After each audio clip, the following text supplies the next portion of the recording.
औरत सिर्फ उस टाइम तक तुम्हारी होती है जब तक वो तुमसे रूठती है, तुम्हारे सामने रोती है, तुमसे नाराज़ होती है, ज़िद करती है, लड़ाई करती है, झगड़ा करती है। उस टाइम तक वो तुम्हारी होती है। और जिस टाइम औरत ना रोना छोड़ देती है, ज़िद करना छोड़ देती है, नाराज़ होना छोड़ देती है, तुमसे कुछ कहना छोड़ देती है, उस टाइम वो तुमसे बहुत दूर जा चुकी होती है। वो खामोश हो जाती है, अपने आप को समेट लेती है कि जिसके सामने वो रो रही है, जिसके सामने वो ज़िद कर रही है, उसका उस चीज़ पर कोई असर नहीं है, उस इंसान पर कोई असर नहीं है। तो वो अपने आप को ना महदूद कर लेती है, अपने आप को समेट लेती है। अस्सलाम वालेकुम everyone, welcome back to my channel Rangar family vlog and welcome back to another video. Hopefully आप लोग सब ठीक होंगे। अल्हम्दुलिल्लाह हम भी बिल्कुल ठीक हैं। आज सबसे पहले तो आप सबसे मैं ये सवाल करूँगी कि अगर ना किसी को ये पता है कि सिंक की जो चमक होती है और जो इसके ऊपर ना पानी के वाइट जो दाग पड़ जाते हैं ना, इसको रिमूव करने के लिए क्या किया जा सकता है, मुझे प्लीज़ ज़रूर बताइएगा। क्योंकि सिरके के साथ और ना लेमन के साथ, नमक के साथ और वाइट सोडे के साथ ना और ना खाली वूल के साथ तो मैंने इसकी बहुत मंजाई और धुलाई की है, लेकिन ना इस पे कोई असर नहीं होता। इसके जो वाइट स्टेन्स होते हैं ना वो नहीं जाते। मैंने इसके ऊपर सारे तजर्बे किए हैं। इसके अलावा अगर कोई तजर्बा ना आप लोगों को पता है तो मुझे ज़रूर बताइएगा। इसके ऊपर हार्पिक मैं डालती नहीं हूँ, क्योंकि हार्पिक से मैंने सुना है कि सिंक ना मज़ीद काला हो जाता है। सिरके, वाइट सोडे के और ना लेमन के अलावा अगर कोई और ट्रिक हो तो मुझे ज़रूर बताइएगा, क्योंकि ना इसके जो वाइट दाग है ना सिंक के, वो किसी तरह ख़त्म नहीं हो रहे। मैंने इसके ऊपर सारे तजर्बे करके देखे हैं। आज की वीडियो के टॉपिक से तो आपको अंदाज़ा हो गया होगा कि इंसान को ना कुछ सेल्फिश होना चाहिए। सेल्फिश होते हैं तभी इंसान ना मज़ीद रिफ्रेशमेंट के साथ अपने गोल्स की तरफ ना चलता चला जाता है। अगर इंसान ना बहुत ज़्यादा थका हुआ होता है, चिड़चिड़ा होता है और बहुत ज़्यादा ना उसका माइंड डिस्टर्ब होता है, वो खुद डिप्रेशन में होता है, तो उसको अगर वो और काम करना स्टार्ट भी करे तो वो ख़राब ही होते हैं, वो कभी भी ठीक नहीं होते।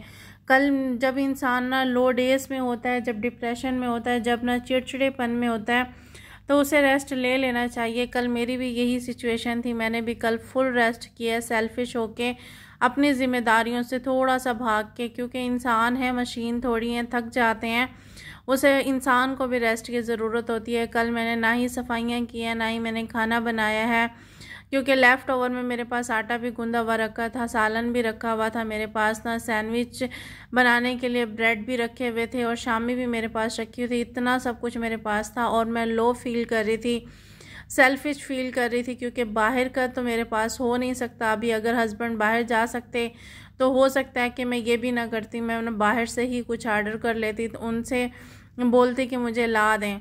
लेकिन ना मुझे फिर भी ऐसा हुआ कि फ्रीज़र में बहुत कुछ रखा हुआ है, उसी से आज काम चलाते हैं। फिर मैंने ना सारे कामों को छोड़ के, बच्चों को भी मैंने ट्यूशन नहीं पढ़ाया, बच्चों को भी मैंने छुट्टी दे दी थी। इतना मेरे सर में पेन था, इतनी मैं चिड़चिड़ी हुई थी, तो जस्ट मैंने सारा दिन बस लेफ़्ट ओवर वो जो चीज़ें पड़ी हुई थी उन्हीं को यूज़ किया और रेस्ट किया। और आज संडे है, बच्चों के टर्म स्टार्ट हो गए हैं, तो जिनके पेपर हैं कल, उनको तो मैंने फिर भी बुला के ना आज पढ़ाना है, लेकिन कल तो मैंने सबको ही छुट्टी दे के और सुकून से मैं लेटी रही। क्योंकि कभी कभी इंसान का सेल्फिश होना, कभी कभी इंसान का ना रेस्ट करना बहुत ज़रूरी हो जाता है, क्योंकि थकावट में हमेशा इंसान ना उल्टे काम करता है और ना ही उसका करने को दिल करता है, मज़ीद चिड़चिड़ा होता है और मज़ीद अपनी हालत को ख़राब करता है।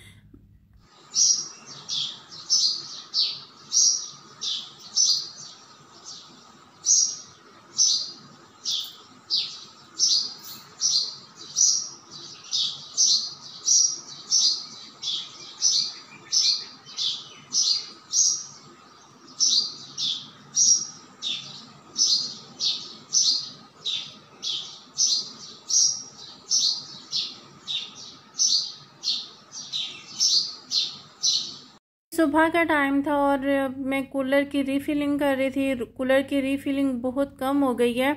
दिन में मुझे तकरीबन एक बार या से जस्ट 2 बार ही कूलर रीफिल करना पड़ता है। और बर्फ़ का भी मैंने हाफ़ करना या पीसेस करके ना थोड़ा थोड़ा डालना स्टार्ट कर दिया है। अगर मैं फुल डालूँ तो पानी पिया ही नहीं जाता, इतना ठंडा हो जाता है इंतहा का, और फिर वो पिया ही नहीं जाता, उसको बार बार से पानी को मिक्स अप करना पड़ता है। तो कोशिश करती हूँ कि बर्फ़ को तोड़ के इसके अंदर डाल लूँ और उसके बाद फिर मैंने ना कूलर की रीफिलिंग के बाद ना चाय बना ली थी, क्योंकि आज मैं बहुत जल्दी उठ गई थी। आज तकरीबन ना मेरी 3 बजे आँख खुल गई थी और उसी टाइम से मैं जागी हुई हूँ, मुझे नींद ही नहीं आई। पहले मैंने तहज्जुद अदा की, तहज्जुद अदा करने के बाद मैंने नमाज़ अदा की, नमाज़ अदा करने के बाद फिर मैंने वॉइस ओवर किया, चाय बनाई। चाय वगैरह बनाने के बाद फिर बिस्किट और चाय के साथ हम लोगों ने नाश्ता किया, लेकिन ना मूड नहीं था किसी चीज़ का और दोबारा से नींद भी नहीं आ रही थी, आंखें भी बोझल थी लेकिन नींद नहीं आ रही थी। 3 बजे उठने के बाद ना एक चीज़ मैंने महसूस की है कि नमाज इंसान ना पूरी तवज्जो के साथ और पूरे ना एहसास के साथ ना बिना किसी ना दुनियावी ख्याल के अदा कर सकता है। उस टाइम जब इंसान सो के उठता है और सो के उठने के बाद उसके माइंड में दुनियावी कोई ख्यालात नहीं होते, तो वो नमाज ना पूरे दिल से और सुकून से अदा करता है। और अल्लाह पाक के नज़दीक सबसे बेहतरीन अमल ही वही है कि एक नौजवान इंसान जब तौबा करता है, जब उसके पास गुनाहों की ताकत होती है, जब उसके पास करने के लिए हज़ारों काम होते हैं, जब उसके पास ना बहुत सी चीज़ें होती हैं गुनाहों की तरफ जाने के लिए, उसके पास ताकत होती है, लेकिन फिर भी वो अगर तौबा करता है, खुदा की याद में अपना वक्त गुजारता है, तो इससे बेहतरीन कोई इबादत और कोई चीज़ हो ही नहीं सकती।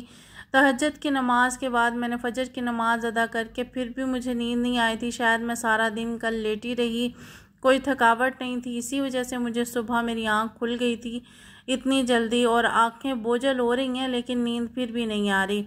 लेकिन जो सुकून महसूस हुआ है सुबह तहज्जुद अदा करके, नमाज अदा करके, बिना किसी दुनियावी ख्यालात के, वो सुकून मैं आप लोगों से बयान नहीं कर सकती।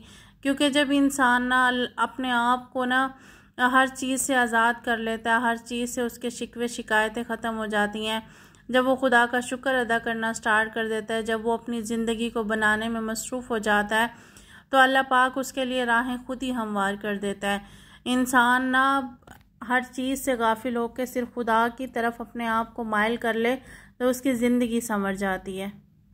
बात ना मेरे माइंड में ना फिक्स हुई हुई है, शायद मैंने पढ़ी थी या मैंने कहीं पे लिखी हुई पढ़ी है या मैंने किसी से सुनी है, मुझे याद नहीं है, लेकिन मुझे वो वर्डिंग याद है कि हम लोग अक्सर कह रहे होते हैं कि हमने नमाज अदा नहीं की, हम नमाज़ पढ़ने नहीं गए या हमें टाइम नहीं मिला, हमारी औकात ही नहीं है कि हम लोग ये बोलें कि हमने नमाज अदा नहीं की कि या हम नमाज की तरफ नहीं गए। वहाँ पे लिखा हुआ मैंने ये पढ़ा था कि ना अल्लाह पाक जिसे चाहता है इबादत करने की तौफीक देता है, अल्लाह पाक जिसे चाहता है तौबा करने की तौफीक देता है, अल्लाह पाक जिसे चाहता है अपने पास अपने सामने खड़ा होने की तौफीक देता है। हमारी क्या बेसात है कि हमारी क्या औकात है कि हम अल्लाह पाक के सामने ना जाएं, हमारी क्या औकात है कि हम इबादत ना करें।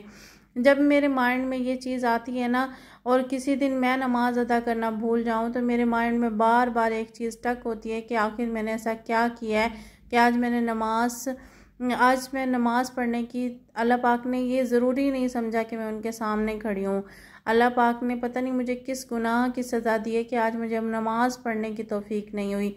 बाज़ औक़ात ना मेरे माइंड में ये सब चीज़ें चलती हैं जिस दिन मेरी नमाज़ छूट जाए या जिस दिन मैं नमाज़ अदा ना करूं, क्योंकि इंसान है नमाज़ छोड़ भी देता है, इंसान से नमाज़ छूट भी जाती है, लेकिन मेरे माइंड से ये बात नहीं निकलती, तो फिर मैं हिम्मत करके कोशिश करके नमाज़ अदा करना शुरू हो जाती हूँ।